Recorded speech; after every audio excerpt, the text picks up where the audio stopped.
Hola, buen día.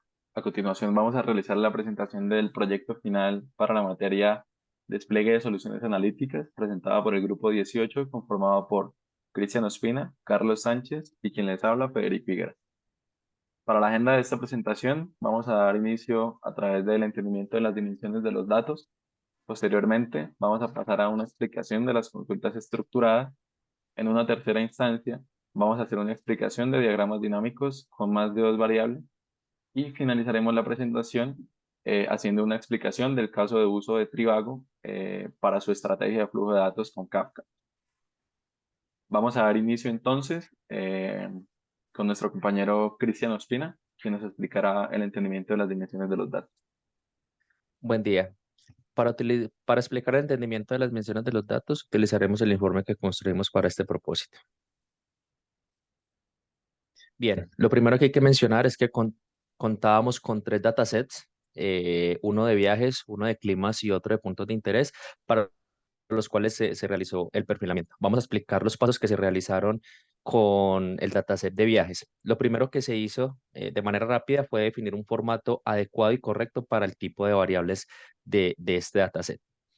Posteriormente, de manera gráfica, analizamos cuáles variables tenían una cardinalidad demasiado baja, es decir, que estaban demasiado sucias para saber qué variables debíamos eliminar y conservar, y observamos que solo habían tres variables con una cardinalidad, digamos, del 30%, por lo cual valía la pena imputarla y realizamos este proceso utilizando la métrica moda.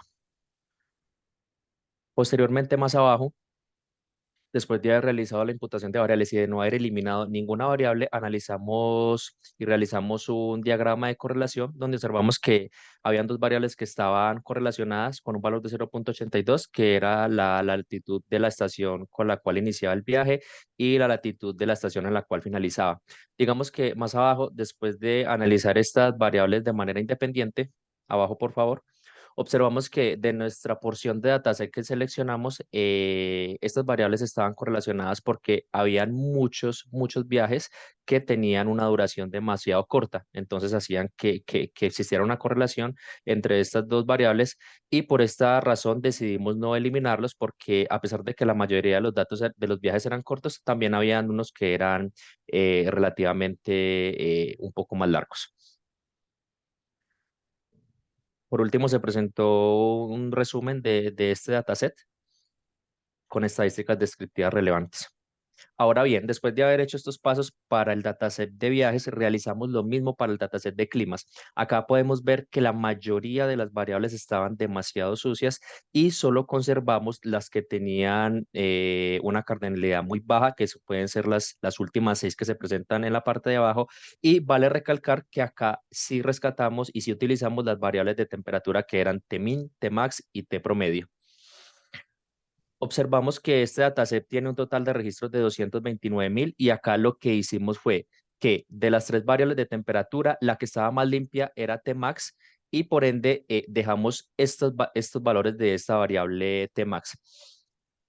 Al dejar estos valores, nuestro dataset pasó de un tamaño de 229.000 a 30.000, y podemos observar que Tmax ya queda completamente limpia y Tmin queda con una cardinalidad, digámoslo, un poco baja, con 5.000 datos sucios, y lo que hicimos fue imputar esos datos con la moda. Posterior a esto, después de la imputación, hicimos un diagrama de correlación, y podemos observar que las variables de temperatura estaban un poco correlacionadas, pero debido a que son de nuestro interés para hacer análisis posteriores, no las eliminamos. En conclusión, para terminar, no hicimos ninguna eliminación de una variable, ya que hicimos imputaciones con las que se podían, digamos, limpiar, y las que estaban demasiado sucias sí las descartamos. Ahora explicaremos la parte de los gráficos que utilizamos para visualizar nuestros datos limpios. Muy bien. Una vez los datos han sido preprocesados y tenemos una combinación entre las diferentes fuentes de datos, tenemos un insumo mucho más apropiado para realizar diferentes análisis que nos permiten identificar información relevante para el negocio. Una de esa información es la temperatura a través de las diferentes estaciones de bicicletas en Nueva York. Entonces vemos en este gráfico los puntos geográficos en donde se grafica el promedio de la temperatura indicando esos colores con una gama de colores más cercana al rojo, en donde se tiene más temperatura, y con una gama de color más cercano al azul, en donde la temperatura es inferior. Esto nos permite identificar cuáles de esos puntos, por lo general, tienen una temperatura más alta o más baja. Asimismo, quisimos realizar un análisis entre la correlación existente entre la duración promedio de un recorrido y la temperatura promedio, haciendo una segmentación por género. Esto nos permite identificar que existe un indicio para una clusterización a partir de estas variables, en donde podríamos identificar que generalmente esos datos en donde tenemos un género del tipo cero, es decir, indefinido, tienen tanto una mayor duración del recorrido como una temperatura promedio mucho más alta. Asimismo, este gráfico nos permite identificar que podría existir o que hay una tendencia a existir una correlación entre estas dos variables. Finalmente, para dar cumplimiento a los tres puntos solicitados para este ítem, no logramos finalizar el proceso de clusterización debido a temas de tiempo principalmente. Pero aún así se planteó en su momento la realización de una reducción de dimensionalidad a través de PCA y posteriormente un análisis de clusterización haciendo uso de las variables que previamente habíamos visto que presentaban un indicio de diferentes flows. Una vez se tienen los datos entendidos, podemos pasar a responder preguntas que puedan ayudar a, por ejemplo, el negocio City Bikes a tomar mejores decisiones. En este caso, queremos probar la hipótesis de si la temperatura tiene un impacto sobre la cantidad de bicicletas que se rentan. Para esto vamos a responder estas preguntas que vemos en pantalla sobre el informe realizado. En primer lugar, pues, por ejemplo, podríamos preguntarnos en qué semana, mes y en qué año fue el momento más caluroso y dónde fue ese lugar, ese momento. Podemos ver que la semana con el T-Max más alto fue la semana 35 del año y fue en el año 2013, con una temperatura de 26.85. Este momento más caluroso también tiene asociado una latitud y una longitud, y por eso podemos determinar que fue en el Central Park. Adicionalmente, podríamos preguntarnos, alrededor de ese momento más caluroso, ¿cuántas bicicletas fueron arrendadas? Respondiendo esta pregunta con los datos que teníamos, podemos ver que fueron rentadas 4.860 bicicletas. Y vamos a hacer este mismo análisis con el momento más frío.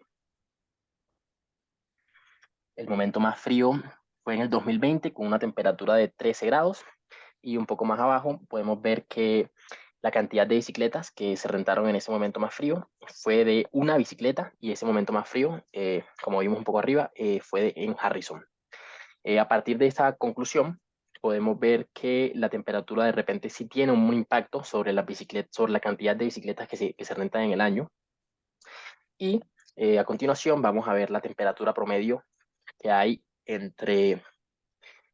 por año y por mes. Cabe notar que solamente tenemos los años 2013, 2020 y 2021, y los meses 0 y 6. Esto ocurre porque el análisis principal que teníamos nosotros era predecir el tiempo de duración y no la hipótesis de si la temperatura afectaba el número de bicicletas rentadas. Y finalmente, como ven en pantalla, estaba la temperatura promedio semanal. Finalmente, vemos un conjunto de puntos aleatorios, 2.000 puntos escogidos aleatoriamente para ver en qué lugar de la ciudad se mueve la empresa City Bikes. Como podemos ver, el límite está al principio del Central Park hasta abajo en el puente de Brooklyn, en donde se opera la empresa City Bikes. A continuación, vamos a seguir con los diagramas dinámicos con más de dos variables. Para realizar este ejercicio, utilizamos una aplicación que se llama Streamlit. Streamlit es un framework web basado en Python, que facilita la disponibilización de modelos de ciencia de datos y proyectos de ciencia de datos de manera muy sencilla. Entonces, uno no tiene que saber Java ni CSS para poder disponibilizar una aplicación en Internet. A continuación, vamos a entrar a la aplicación y vamos a ver un poco cómo es la interacción con ella. En la primera gráfica podemos ver la cantidad de bicicletas por tipo de usuario, género y con un filtro de edades. Entonces, si movemos el filtro o si eliminamos un tipo de usuario o un género, podemos ver cómo la gráfica se actualiza automáticamente. Y de esta manera podemos empezar a generar hipótesis en nuestra cabeza y probarlas sobre la gráfica. Entonces, ¿qué pasa si los tipos de usuarios que son suscriptores son más o son menos? ¿Cuáles son qué género utiliza más bicicletas, si los hombres o las mujeres? Todo este tipo de preguntas podemos responderlas sobre la gráfica. Adicionalmente, tenemos un mapa. En este mapa funciona de la misma manera, tiene 4 filtros: el de edad, el de duración del viaje, el género y el tipo de usuario. Entonces, podemos ver cómo se distribuye la utilización de las bicicletas por tipo de usuario. Entonces, si seleccionamos de 17 a 60 años y quitamos el femenino, me quita el femenino, por favor, muchas gracias. Podemos ver cómo el mapa se actualiza directamente y vemos dónde están los géneros que respondieron como indefinido entre 17 y 60 años. Entonces, de eso se trata, como poder filtrar y ver dónde está la utilización para determinado tipo de clientes. Y, por ejemplo, podríamos implementar una estrategia de marketing en esas zonas para esos clientes y aumentar la cantidad de bicicletas que son utilizadas por los usuarios de Citybikes. Muchas gracias. Finalmente, vamos a seguir con los casos de uso en estrategias de flujos de datos, y para eso vamos a presentar el caso de Trivago. Ok, entonces, como podemos tener un indicio, Trivago es una plataforma o es un motor de búsqueda web que nos permite comparar las diferentes opciones de alojamiento que están disponibles dependiendo de los filtros que un usuario define. Entonces, podríamos encontrar alojamientos en Bogotá o en diferentes ciudades del mundo y eso nos permitiría hacer una comparación entre las diferentes opciones disponibles. Para esto, Trivago realiza una integración a través de un flujo de datos haciendo utilización de diferentes tecnologías. Todas ellas son integradas a través de Kafka, que posteriormente pasa los datos para que sean procesados a través de Logstash. A partir de allí se hace un almacenamiento en una base de datos on cloud que es InfluxDB, y también se hace utilización de un motor de búsqueda distribuido como es Elasticsearch. Esto lo que permite a la plataforma de Trivago es poder tener esas consultas de información de unas fuentes diversas de información de una manera mucho más rápida y ágil, de modo que para el usuario sea mucho más cómodo poder contar con esta información. Muy bien, ahora para presentar una visualización de Trivago, vamos a dirigirnos a la página de este metabuscador. En esta página podemos observar 3 secciones principales. En la primera parte, que es la parte superior, podemos ver los filtros definidos por este metabuscador, que son los cuales digitará el usuario que está buscando un alojamiento, y este será el encargado de arrojar diferentes resultados de la búsqueda. La segunda sección, a mano izquierda de la página, podemos ver las opciones, las mejores opciones, desde la más económica hasta la más costosa, para el usuario que está buscando diferentes opciones de alojamientos. Y a la parte derecha podemos ver un gráfico interactivo en los cuales presenta la ubicación del alojamiento con sus respectivos precios. Adicionalmente, cuando ingresamos a una opción deseada por el usuario, podemos observar que hay información relevante, como lo es la tendencia de las tarifas que ha experimentado este alojamiento durante los últimos días. Y adicionalmente podemos ver algunos servicios adicionales con los cuales contará el usuario en caso de seleccionar la opción de alojamiento, tales como Wi-Fi, parqueadero, entre otros más.